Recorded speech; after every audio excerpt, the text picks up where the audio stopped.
The Bottom Line with the Gordils is transmitted from Monday to Friday from 8 to 9 p.m. in Radio Latina 5.0. From Latinos to Latinos. Hello and welcome. This is Deb Gordils, and I'm so glad you decided to join me today. I hope you heard my show yesterday, and I have to begin this show by apologizing for all the technical difficulties. Although I'm not the one behind the buttons and the computers and the machines that are working the show, I did hear it, and I had to chuckle with my kid as we were listening to the radio show. As a general habit, I don't listen to the show after I'm done taping the segments, but I decided to listen to the first show in Chicago, and right off the bat, I think there were 3 or 4 interruptions, and there wasn't even 15 minutes into the show. So I want to apologize to everybody. We're working out the kinks here at WCGO, which is the station, the channel I was listening to at 1590 AM, and the producers promised that they will get through it, and we will have a nice, easy listening political talk show.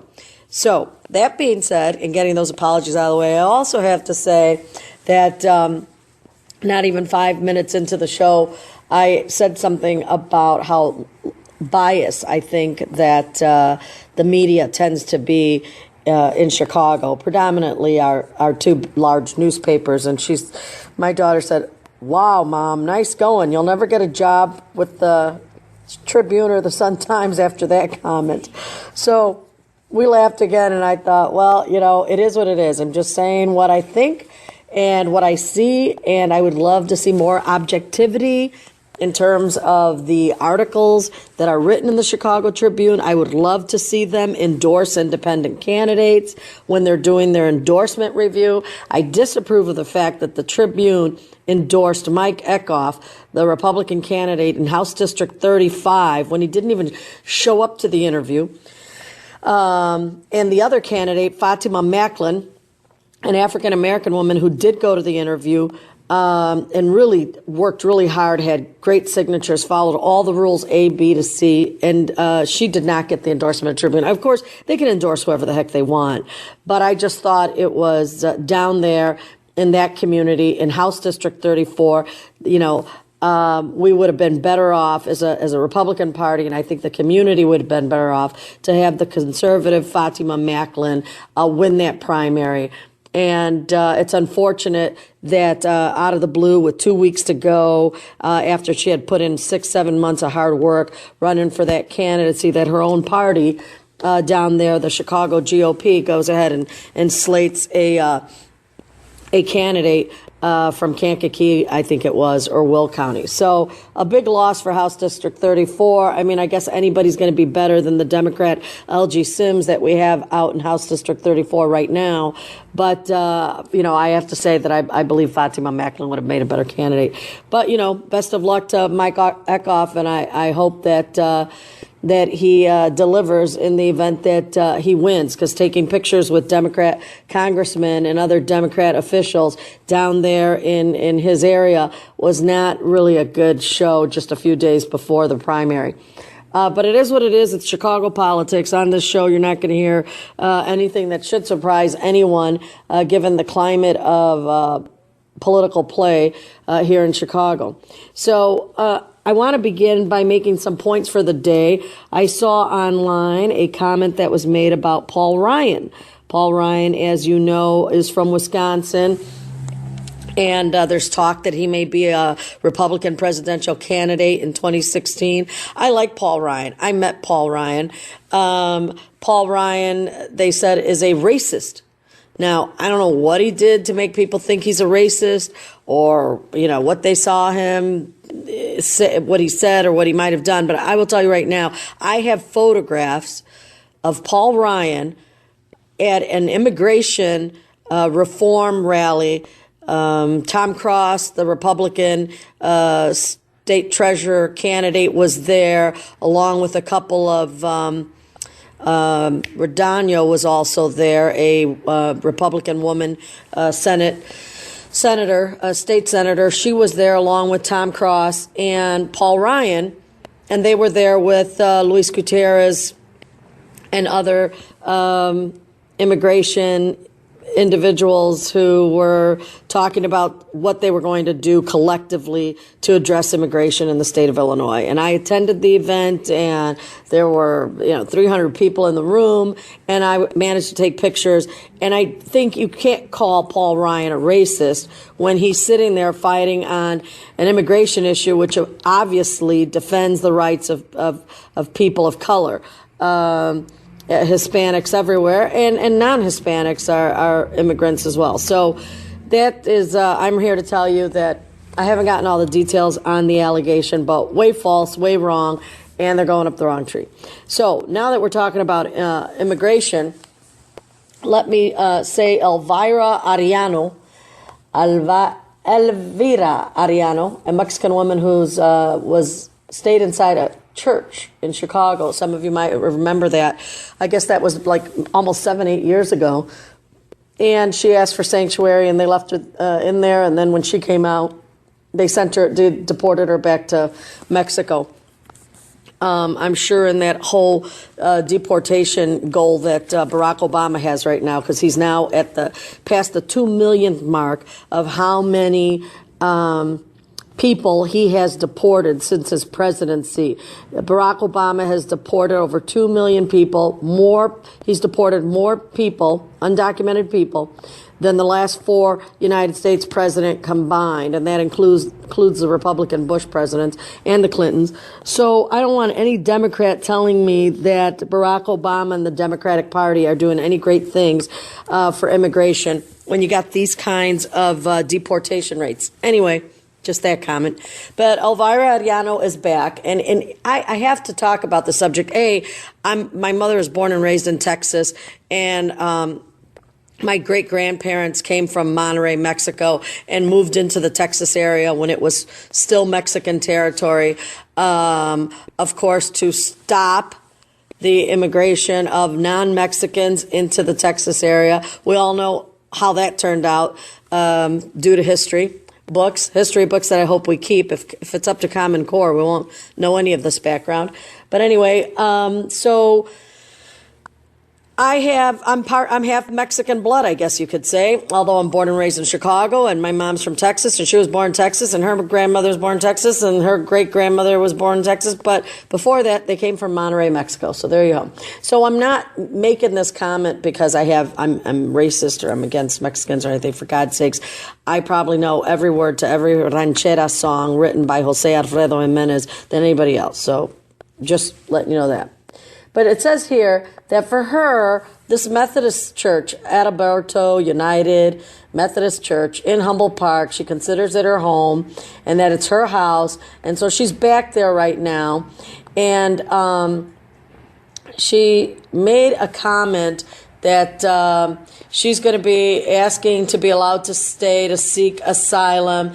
And she says that she is a symbol for people who, due to fear, did not venture to do what she did, and she wants to address immigration in the United States. And her attorney said that in the meantime, she's going to be staying put, and her objective is to get the people in the United States to recognize and allow to address immigration, and that people who get deported here, families should not be divided. Now, I agree families should not be separated. I'm all for that.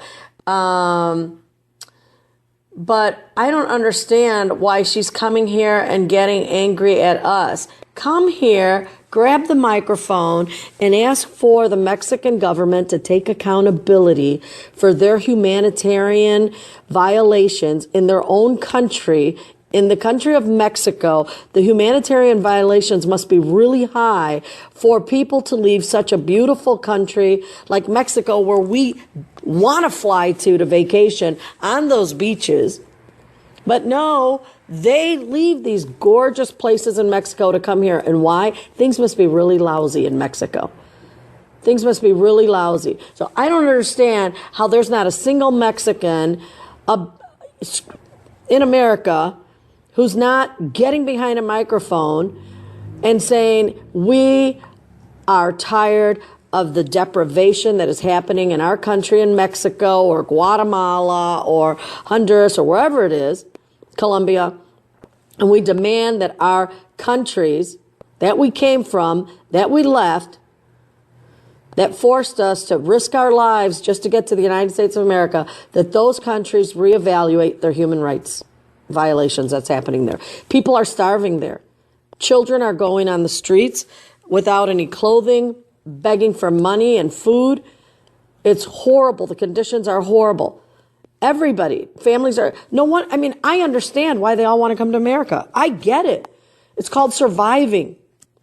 It's like a jungle over in their countries. And yet the United States government, when it's talking about immigration reform, number one should be dialogue with these nations. What is happening in those countries that is so horrible that people are paying $15,000 to strange men called coyotes to bring them across the nation? They're giving their children to these people with no accountability.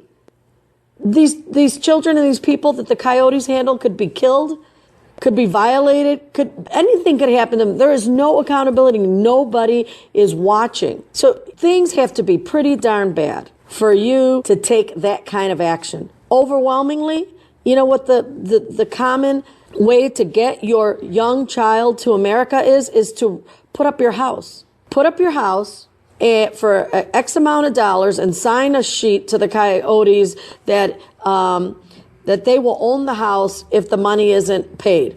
So they put their house up and they take that money, they send a 18-year-old, 19-year-old, 17-year-old, whatever age they can, 16 and above, into America. And then they count on that child to send the money back to their parents so their parents can pay off the coyote and keep in their house. Do you know how many of these families lose their houses because their person that they counted on that came over here couldn't send back the money because they were unemployed? Or they got injured, or they got hurt, or they never showed up because they're dead somewhere. We have a serious problem. I mean, no one in America should feel that addressing the immigration issue or that immigration is our American problem. No, it is the foreign country's problem, because if they had followed better forms of government in their homeland for their people wouldn't be trying to get the heck out of there and come over here. So I'm not saying that anybody should leave here. I mean, we got them here for, heck, we've spent hundreds of thousands of dollars for so many of our undocumented who've been here for 5, 10, 15, 20, 30, 40, 50 years. I met a man today who's been here for 57 years. Great business, great contributor to the American society, raised his children here, had them here, put them all through college. I mean, it's amazing what they offer. And you know, getting rid of them is not any good. They own homes. They dump billions of dollars into the American economy. They are hard workers, which is why the Republican Party wants to fold them into our program. I got to go to a commercial break, or I could go on, but my producer said try to keep the show at 12. I'm already at 13, so we'll be right back after these commercial breaks.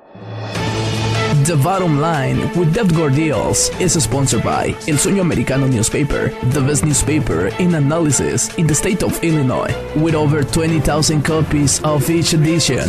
El Sueño Americano is available in all versions: El Sueño Americano Lake County, El Sueño Americano Pilsen, El Sueño Americano Southeast, El Sueño Americano Aurora, and sooner in many more regions. El Sueño Americano, the other side of the news. The best analysis on region, state, and national politics. El Sueño Americano is your alternative information, and the championnews.net, the conservative voice of Illinois news and commentary of education, pensions, and politics.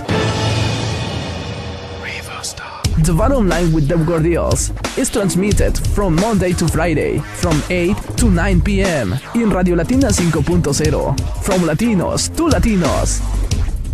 Hello, and thank you for sticking around to hear the second segment of today's radio show. I know that we're talking on immigration reform and the importance of addressing immigration with a number one priority, and that is to address the foreign countries and their human rights violations that causes and puts an immigration burden on the United States of America.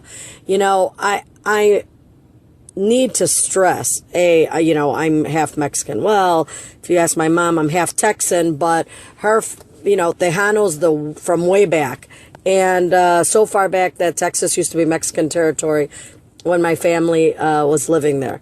So I'm not saying this as I'm trying to, be unfair, but I think that it is a fair question to say, not just as a Latina to say this, but for all Americans to say this, and that's to say to Elvira and Luis Gutierrez, who I question his American patriotism to this country, that this nation needs to ask Mexico the important question: what is happening in Mexico that is causing its people to risk their very lives and their children's lives and everything they've ever earned and risk their homes to get to America? How bad is it there? Well, you know what? Feel free to call in if you have a story of how bad is it there. But I don't think there's a single person that isn't fully aware that in Mexico it is so bad that there's 5-year-olds and 6-year-old children, girls, in tattered dresses and no shoes, selling bubble gum on the streets as you're trying to come in and out of the country at the Mexican-American border. Now, I volunteered for 2 years along the Mexican-American border with migrant farm workers. And so I saw the disparity. The few times that I went into Mexico, and once I got stuck at the border, I'll tell you that story later because it's actually quite funny. But the few times that I was in Mexico, I distinctly remember the poverty. I distinctly remember how far a dollar can take so many of its people. I remember homes with no floors, homes with 4 children in it, and it's a one room. Cooking that's done inside and outside. The depravity of basic human needs is crazy. Our poorest Americans are like filthy rich kings and queens in Mexico when you compare what they have. You know, we think nothing of buying our kid and paying our kid a $50 a month cell phone. $50 a month, my God, that could probably transform one person's life into a middle-class existence in Mexico. Mexico is not an impoverished country. We need to stop looking at them as a poor country where people just get a better life if they come here. No. There's a big disparity between the rich and the poor, and the Mexican government needs to address that. You know, there is a point where poverty becomes inhumane and a violation of even at the meekest level of governments. We need to go in there and ask what's going on. So I'm resentful of the fact that anybody in Chicago's media would put a microphone in front of Mrs. Arellano and say, what's wrong with America? Tell us how bad America is for not allowing you to just, come into this country. If I remember correctly, she's here because she sought asylum. Somehow in 7 years, she managed to get on the border. How convenient that it is on the eve of a presidential election in 2016. How convenient. I firmly am telling you that I really believe that Luis Gutierrez himself or members of the Democratic Party said, find her in Mexico and get her back over here,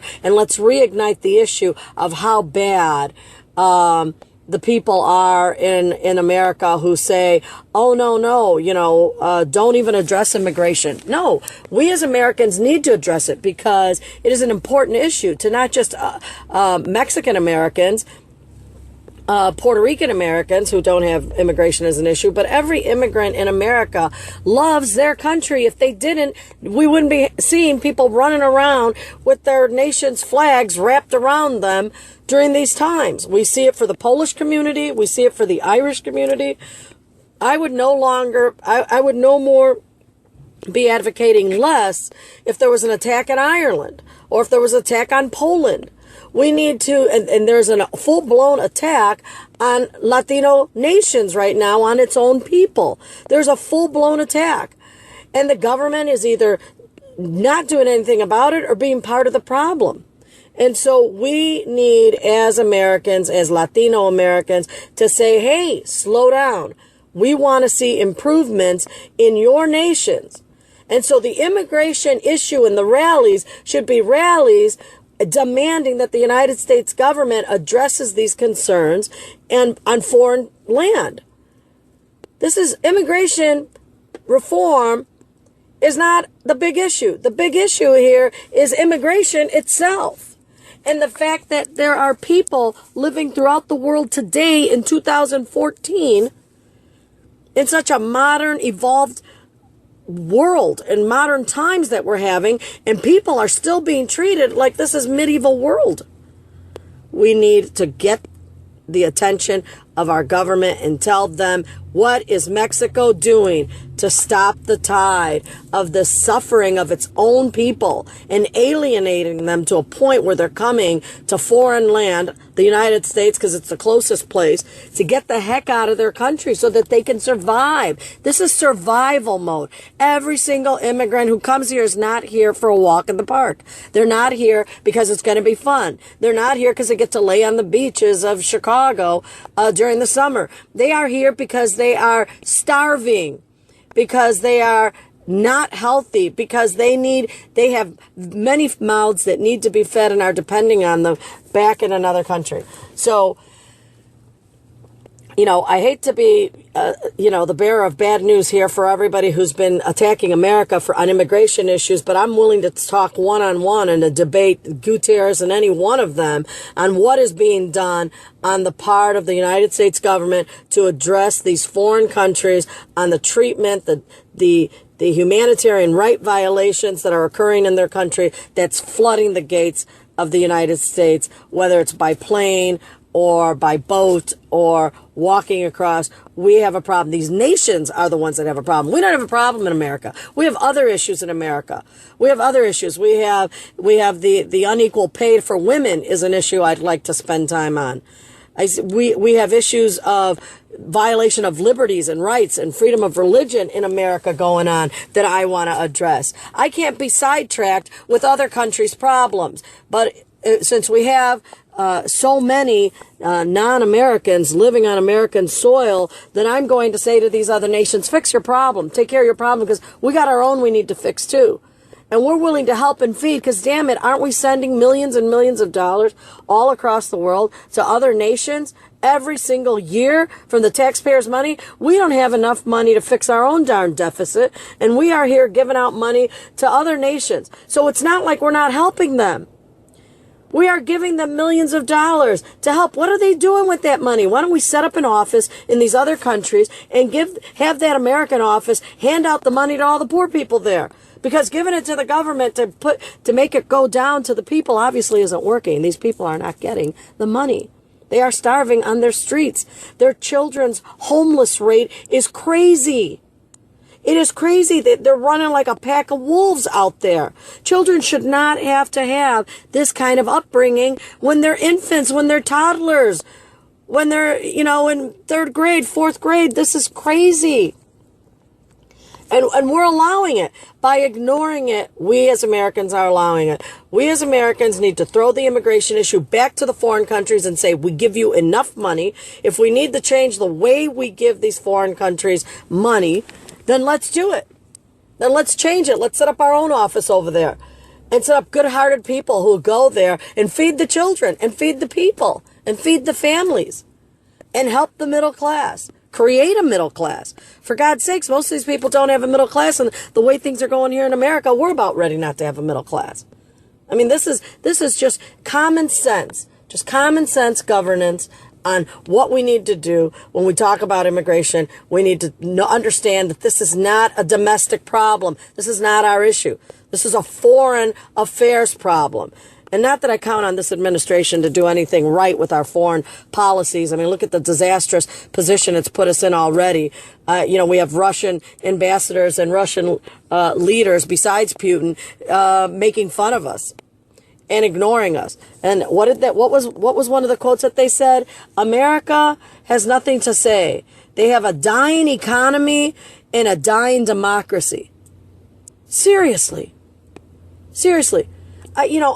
I am telling you this as an American, not as a Republican conservative, but how the hell can I vote for a Democratic Party that advocates and endorses all of this craziness that's coming out of the Obama administration right now? Anyway, it is now, I'm nearing almost 11 minutes that I've gone on my rant. I want to thank you for listening to my rant.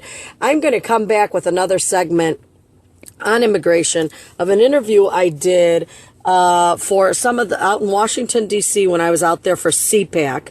And the woman was very nice. She says that she talks to the House members all the time on issues of immigration. Of course, she didn't look Polish or Irish to me, but she definitely was not Hispanic. I really think we need to have a different group, a group that belongs to that, maybe addressing the House. But at any rate, I interviewed her on the radio, and that's going to be the next segment when we come back from this commercial break. And just to let you know, the commercials that you're hearing on the show, at least the ones you should be hearing, are from America's PAC. And from some other Heritage Foundation, some other conservative organizations that are pro-family, pro-American, and I know that some of the commercials may be in Spanish, but I can just give you a heads up that it's all good stuff so that you know it's being aired. I know that the majority of my listeners are bilingual, so para todos ustedes que me están oyendo, gracias por estar aquí. Gracias a Dios que entienden inglés para tener este mensaje. So all I said was thank you to all. We're going to commercials. We'll be right back. I'm Deb Gordils, and you're on our political talk show here in Chicago.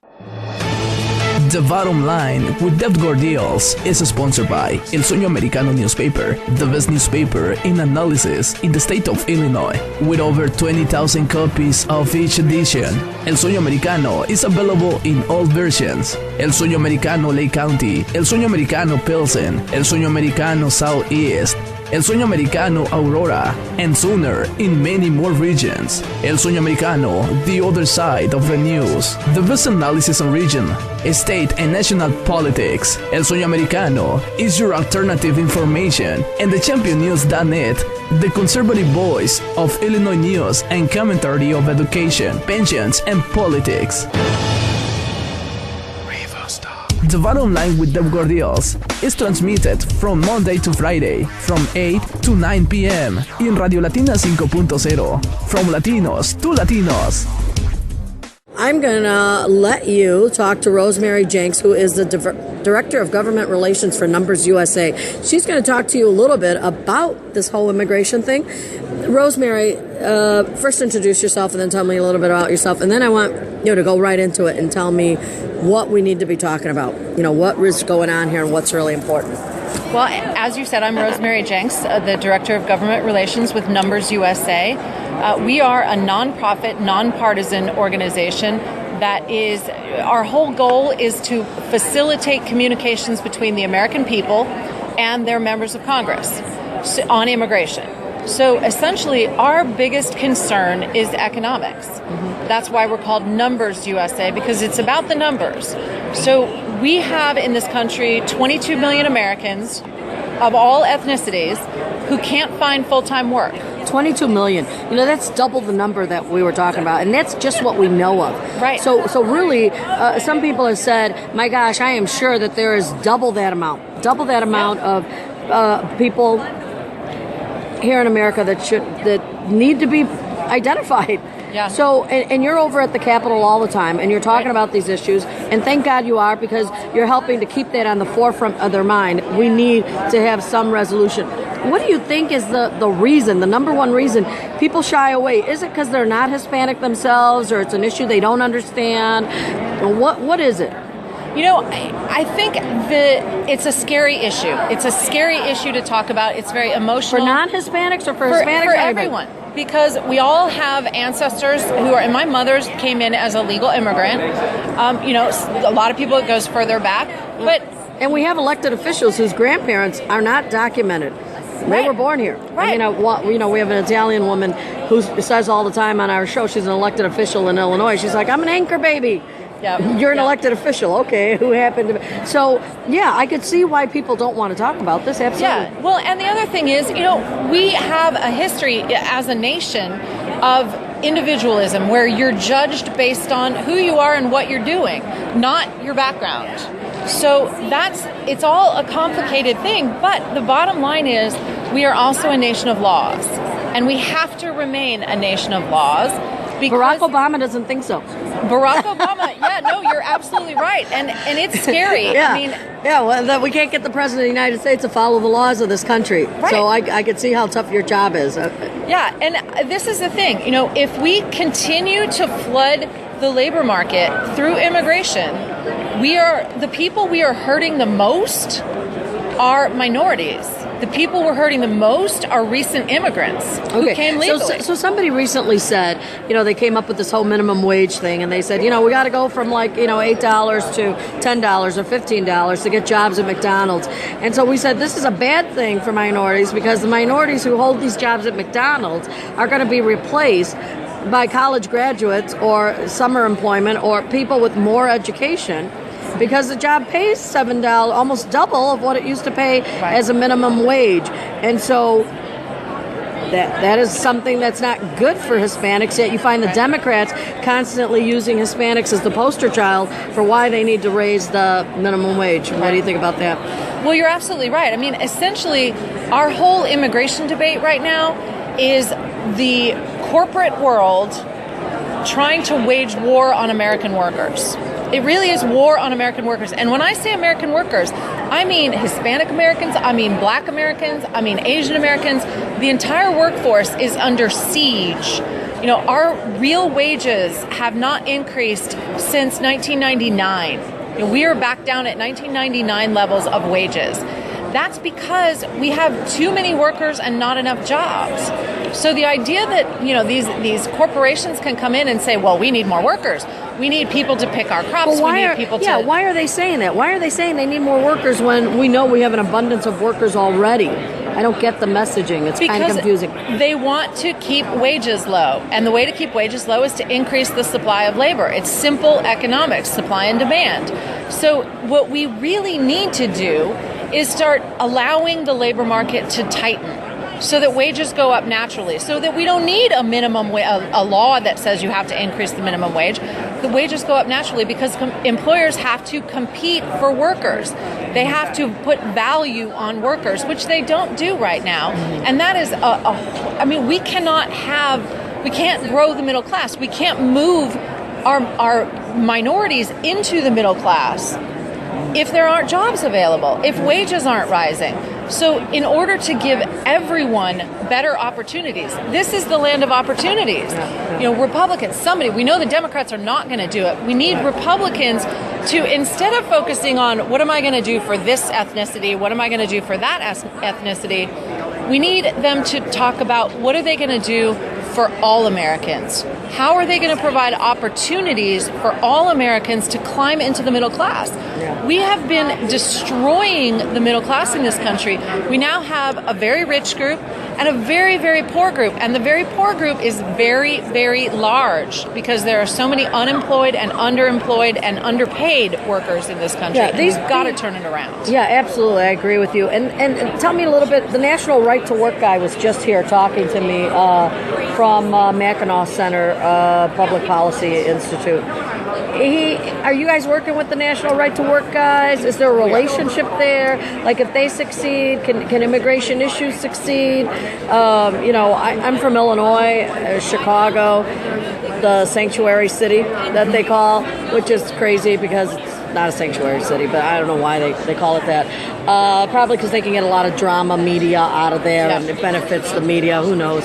So, but tell me, National Right to Work then has no bearing. It's not like if the economy gets better and workers' rights get better that we're going to see a shift here maybe in acceptance of addressing the immigration issues you're trying to get them to look at. And listen, you want them to pass something. They need to pass something because we have got, this is what we have right now is chaos. We have employers who are essentially holding up a neon sign that says, come on in any way you can get here, even if you risk your lives and your children's lives to get here, come on in. Yeah, because many of them do. Right, many exactly. untold stories Exactly. of people who do not make it for the people who do. Yes, Yeah. well, and just 2 days ago, the Department of Health and Human Services put out in their budget estimate, they said that they expect 60,000 unaccompanied minor children to enter the United States in 2014. That's up from 6,500 in 2011. I know, Rosemary, I'm so glad that you brought that up, because here's one of the things that has really been bothering me, and we had a discussion on immigration. I said, where the heck is the United States leadership in foreign policy with the Mexican government? And I use the Mexican government because Mexico has the highest deportation rate in all of the world, because everybody who wants to get into America illegally has to get into Mexico illegally first. So Mexico has all these illegal, undocumented immigrants coming into Mexico as they're trying to jump into the United States. Right. Yet the United States government doesn't do anything to try to address the Mexican government and hold them accountable for so many things. I mean, I'm glad that the Mexican government is doing their job deporting all these other undocumented immigrants that are coming into their country trying to get into the United States. None of that can be good.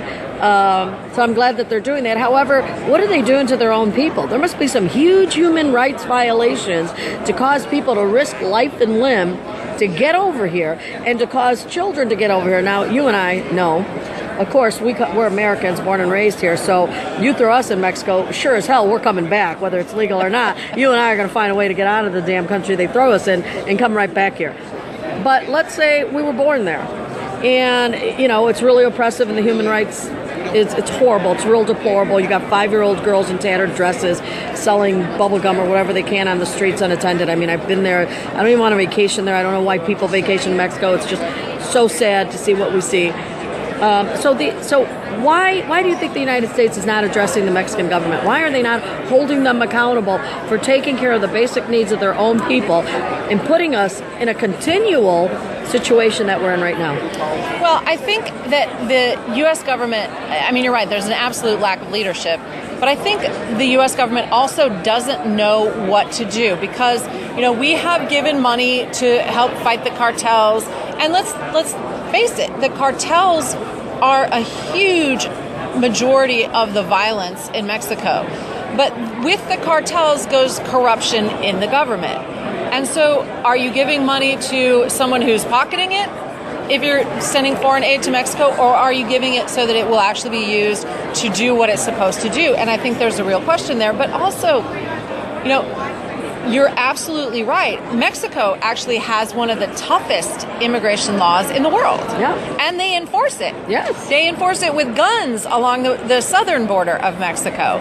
So, the idea that we're going to kind of wink and nod while Mexico has these really pretty draconian immigration laws, and yet if you have enough money, you can get through. You can, if you start in Central or South America, you can bribe your way through Mexico very easily. Think about that. Right now, we're in a tough economy. Everybody's tightening their belt in terms of how they're spending their money.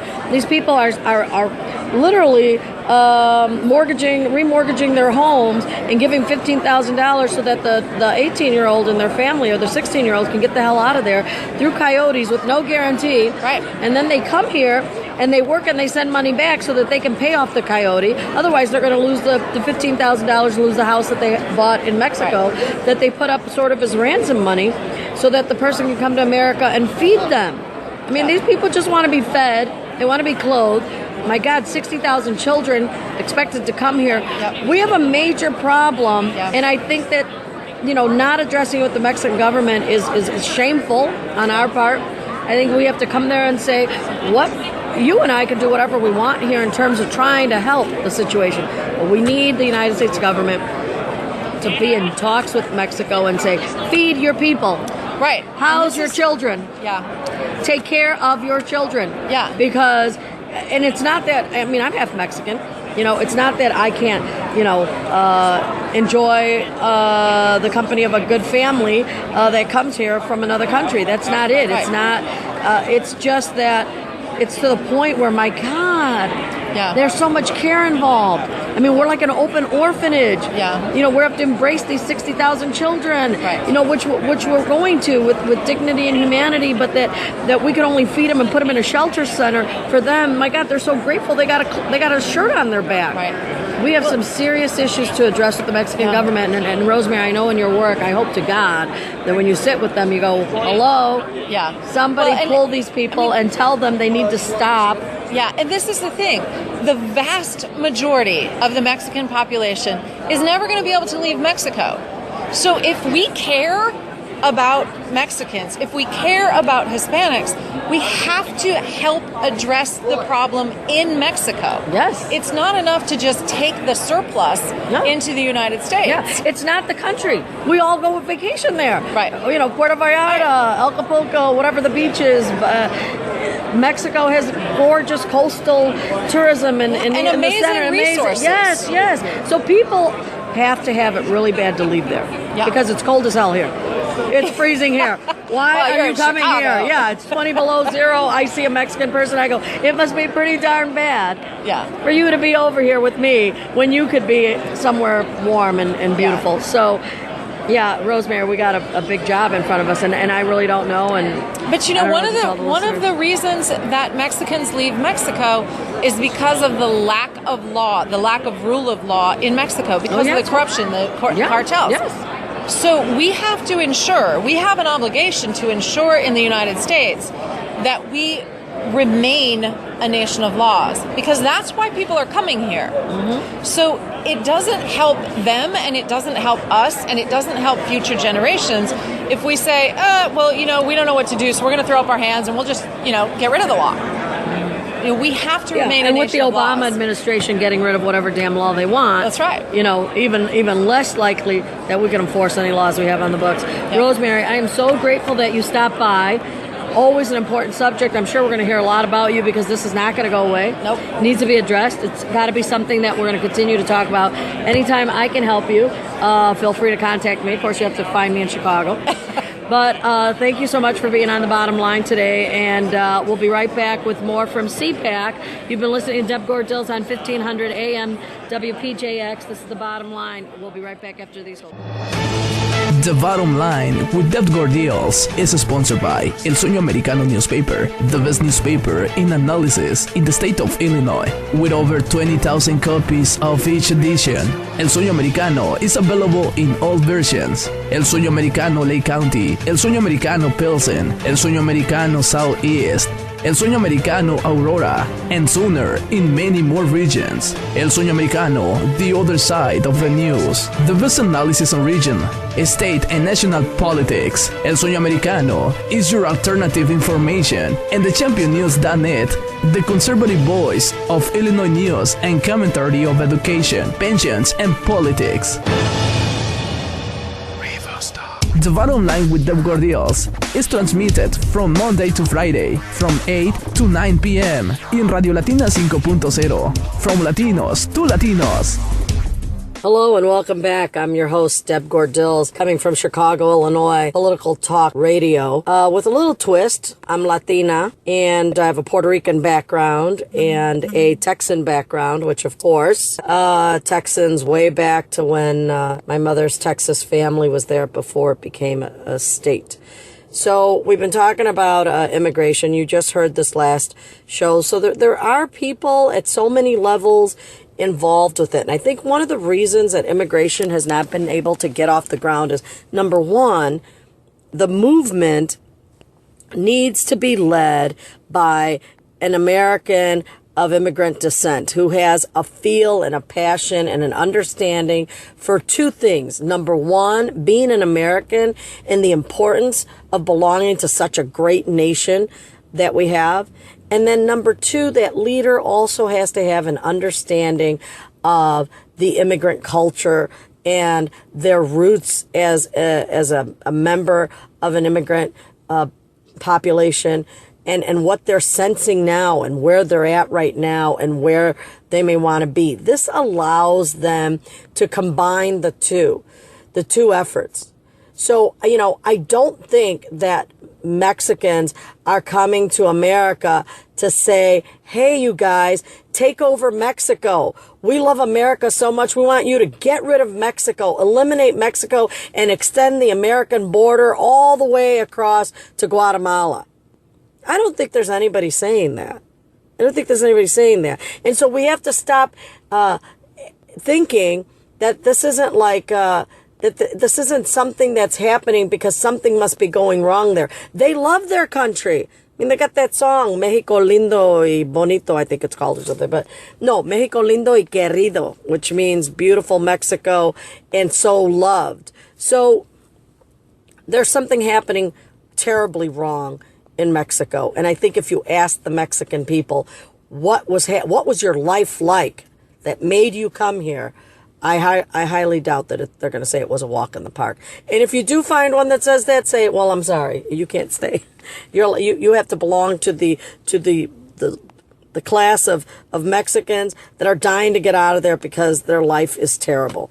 So just a whole nother aspect. And I really want everybody to begin to ask their leaders and their congressmen and reporters to be a little smarter about this and take this out of the American problems, because it's not an American problem. This is an immigration problem of foreign policy and foreign affairs in other nations. This is the humanitarian rights violations, and everybody should be concerned about that, because I don't care what party you belong to, violating human rights is something we should all advocate against. And so, I will continue to say that. I will continue to ask that as Americans, we ask our government to address the Mexican government in human rights violations against its children, against its people, that we do the same in Colombia and Ecuador and Guatemala and anywhere else where we have a huge escape rate, because that's what it is. They're escaping. This huge escape rate to become refugees here in America, whether it's in Africa or in anywhere else that it's happening. Ireland, Poland. We need to really look at these. And maybe the reason that they don't want to look at this as a foreign affairs problem, which it is because if they have to address what the heck's going on in Mexico, then they're going to have to address Poland, and they're going to have to address Ireland. And maybe they don't want to address white countries versus Hispanic countries. And so they figure, or even Africa. So, but we do. We really do. Because it's gotten to the point where it's a distraction for us as Americans. We are here right now at a crucial point in American history.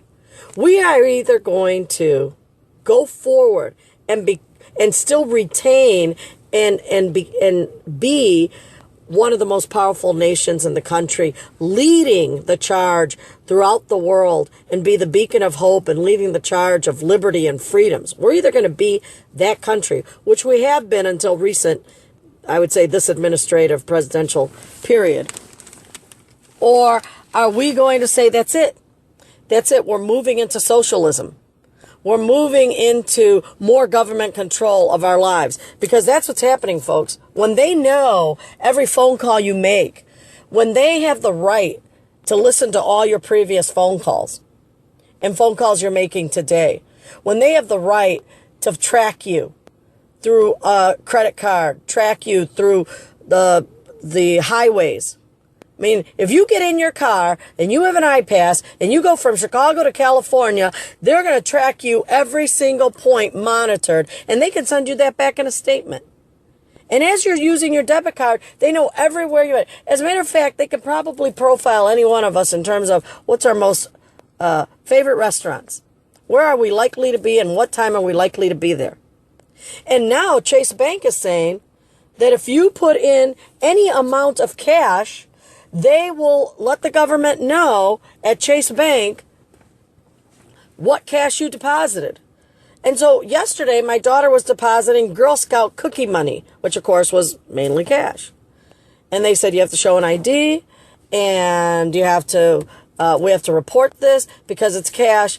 And I said, and what's the purpose of that? And they said, for money laundering. I'm like, really? The Girl Scouts are now money laundering? I don't think so. So, but they got the data. And so I don't think that any other banks do this. And so, I hate to say this, but if this is just a policy just at Chase Bank, then maybe you need to be banking somewhere else, because this is crazy. This is a crazy policy. It's almost as if though every single thing that everybody is doing is being monitored at all times. Look at these speed light cameras. And now they got like 80 cameras. And they say it's to reduce speed by the school. Well, that's a joke, because in front of my daughter's private school, they don't have one. But when you go around the corner, 3 street blocks away from the main entrance, and 1 block heading east, there you find a speed light camera. It's not anywhere, is it close to the school? Yeah, it's 4 blocks away. But why not have it right in front of the school? At Lane Tech High School in Chicago on Addison Avenue, they have it right in front of the high school, and they should. But that doesn't explain why you have, 50% of your other cameras located everywhere else. So these are issues we as Americans need to address. And let me tell you, Illinoisans, there's a great sense of responsibility that's put on us as citizens of the state of Illinois. As citizens of the state of Illinois, let me tell you, we are the guinea pigs of America. If the Obama administration that was born and raised out of Chicago, Illinois, out of the great state of Illinois, if it works in Illinois, it can work anywhere. If it works in Illinois, in Chicago, one of the largest countries in the world, it can work in New York, California, and it definitely can work in every single small town in the country. So when you sit back and you say, oh, I'm not going to worry about red light cameras. I'm not going to worry about Chase Bank's new policy on cash. I'm not going to worry about our phone conversations being taped. I'm not going to worry about the fact that Springfield and Madigan have controlled every single thing and have created laws that are contrary to the United States Constitution, for God's sakes, a violation of human rights. When you have allowed and sat back as an Illinoisan to let what goes on in Springfield happen, then what you are giving them is carte blanche and the testing ground to put this across the country. That is a serious, serious responsibility put on us as the citizens of the state of Illinois. Think about that. Because if you think for 1 second that Madigan and Rahm Emanuel, the mayor of Chicago, former chief of staff of Barack Obama, isn't going back and telling them what they're able to do to you here, you, an educated population, you who've graduated from high school, college, graduate school, you who are doctors, lawyers, you who are multimillionaire, billionaire businessmen, if they're able to control you and to tell you what to do, what makes you think for 1 second they're not going to do that across the country to cities and towns in Missouri and Kansas, in the Carolinas, Mississippi, Oklahoma, Iowa? We have a great burden of responsibility put on us as citizens of this state, and we need to wake up and we need to sound the horn. And honestly, my daughter was joking around yesterday. She's like, Mom, you're saying what you're saying on the radio. You're never going to get a job anywhere. She goes, they're going to know it's you. And I said, honey, you know what?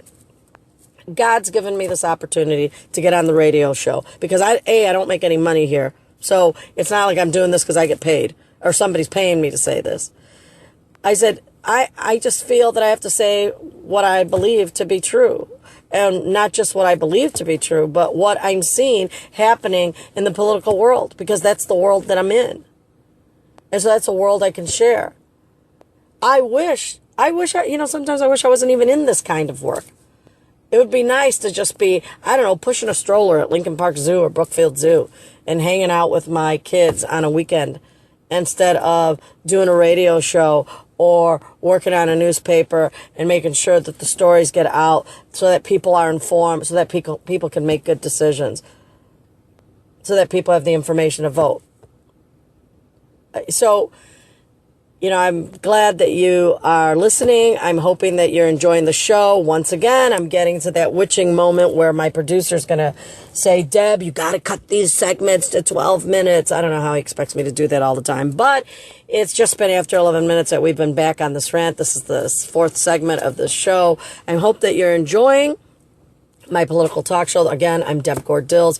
You're listening to me on 1590 AM in Chicago. You're listening to me in Evanston and 1470 AM. You're listening to me in 1500 AM with Radio Latina 5, Ottawa, Keegan, up there in near Gurney in Lake County.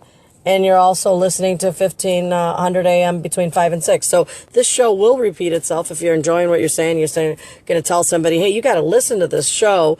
It is reproduced by a different producer between 8 and 9 o'clock on 1500 AM. That's out of RadioLatina5.com. You can catch it on the internet if you're not living in Lake County. So it's a rebroadcast. Thank you for tuning in. We'll be right back after that. The Bottom Line with Deb Gordils is sponsored by El Sueño Americano newspaper, the best newspaper in analysis in the state of Illinois. With over 20,000 copies of each edition, El Sueño Americano is available in all versions. El Sueño Americano Lake County, El Sueño Americano Pilsen, El Sueño Americano Southeast, El Sueño Americano Aurora, and sooner in many more regions. El Sueño Americano, the other side of the news. The best analysis on region, state, and national politics. El Sueño Americano is your alternative information, and the championnews.net, the conservative voice of Illinois news and commentary of education, pensions, and politics. The Bottom Line with Deb Gordils is transmitted from Monday to Friday from 8 to 9 p.m. in Radio Latina 5.0. From Latinos to Latinos.